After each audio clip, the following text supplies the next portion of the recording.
आणि आता वळत पुढच्या बातमीकडे. शिक्षकांना जरा सावध राहा, कारण तुमची पगार वाढ आता बनावट असू शकते. कारण पुण्यातून असाच एक आर्थिक घोटाळा समोर आलाय. एका दलालानं 50 शिक्षकांकडून 17 लाख रुपये लुबाडले.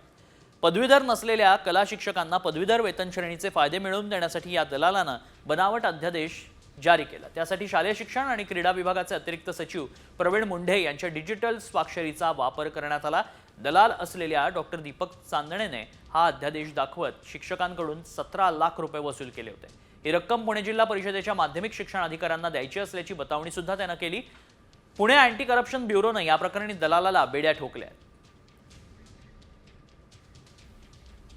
दलाल डॉक्टर दीपक चांदणेनं शिक्षण विभागात ओळख असल्याचं भासवलं. शालेय शिक्षण अतिरिक्त सचिव प्रवीण मुंढेंच्या डिजिटल सहीनं बनावट अध्यादेश तयार केला.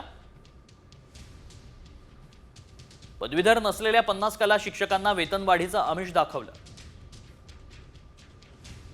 शिक्षणाधिकाऱ्यांच्या बनावट स्वाक्षरीचा आदेश तयार करत 17 लाख रुपये गोळा केले. दलालाला बेड्या ठोकल्या. आणखी काही जण सहभागी असल्याचा पोलिसांना संशय आहे.